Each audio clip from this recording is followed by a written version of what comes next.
The planet is overrun. All colonists are evacuating Sheer. The transport ship leaves in 5 days. The hunters must save as many lives as possible across those 5 days by eliminating the monster threat. Evolve is a first-person shooter developed by Turtle Rock Studios where you play as either a hulking, destructive alien monster intent on destroying everything in its path, or one of 4 human characters known as hunters, tracking the monster's every move as you try to eliminate it. If Avatar, Left 4 Dead, and Titanfall had a love child, Evolve would be that love child. The game has been through months of extensive beta testing with gamers, and now it's finally been released for the PC, Xbox, and PlayStation 4. Has it been worth the wait, and have they managed to get an enjoyable, polished FPS game on the market? Well, I'm so glad you asked. Let's just find out, shall we? First things first, people are probably wondering how this game performs on the PC, and I'm happy to say that it does seem to be well optimized. It runs on the Crysis 3 engine, and the visual options are fairly extensive. After a bit of tweaking, I was able to get a smooth 60 frames per second with little to no frame rate drops, even during heavy gunfights. Now this is a game with a genuinely unique and enjoyable concept. The game lets you choose a preference for your playing style, whether it be one of the 4 hunter classes or one of the monsters. If you choose to play as a hunter, each map begins with you dropping out of a dropship into a large canyoned off area before you set off to track the monster down with your teammates. The monster gets something of a head start, able to put some distance between itself and the hunters before it gets inevitably detected.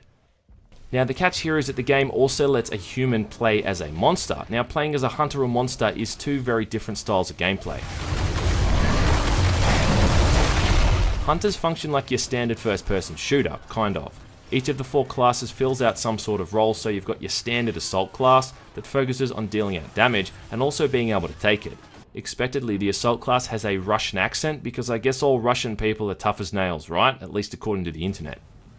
There's also 2 support classes in the form of a medic and a class actually called support.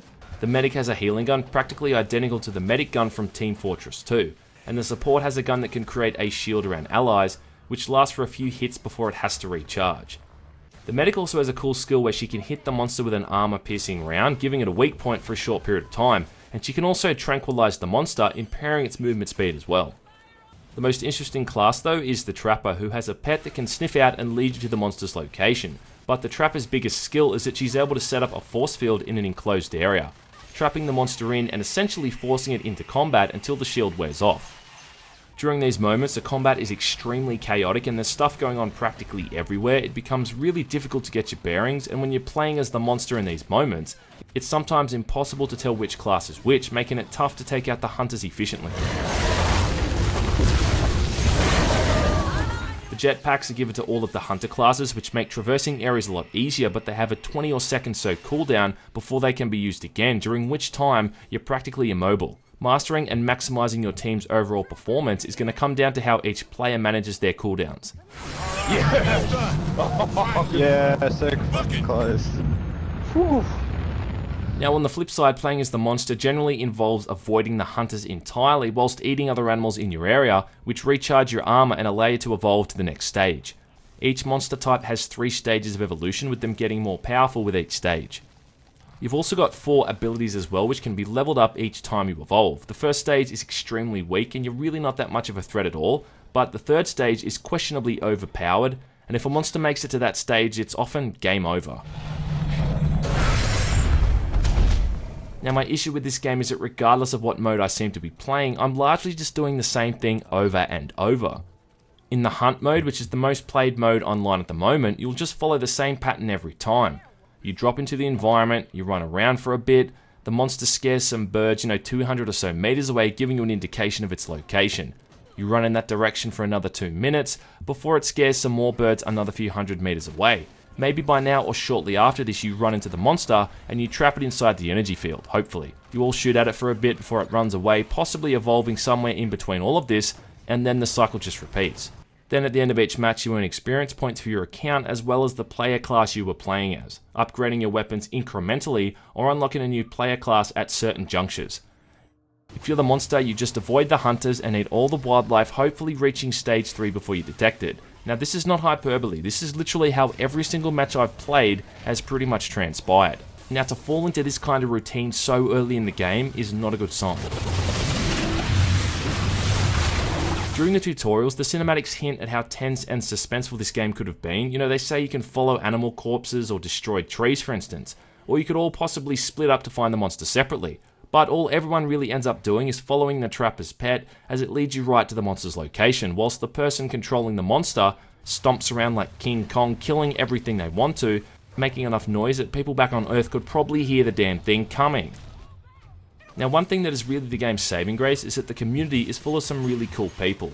I played my fair share of matches and everyone always seemed to know what the hell they were doing, which is a good thing. And it's pretty rare to have that kind of community in a game like this. I think the reason the community is so decent is because the game is so expensive that most kids haven't gotten their hands on it yet.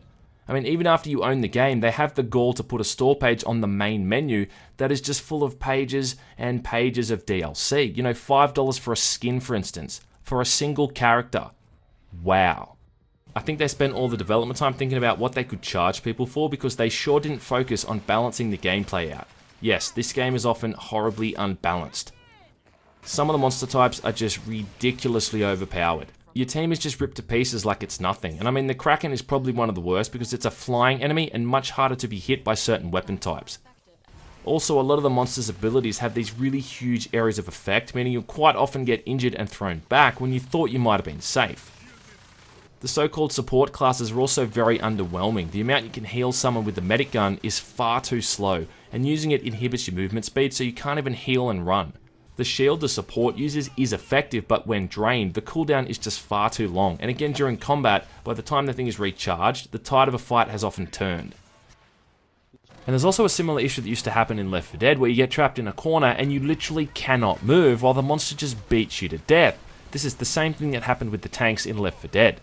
Is this a bad game though? No, it really isn't at all, but it doesn't feel worth the price they're charging. And to add extra insult to injury is just the sheer amount of day one DLC, which I think has to win some sort of award for the amount of crap they're trying to sell.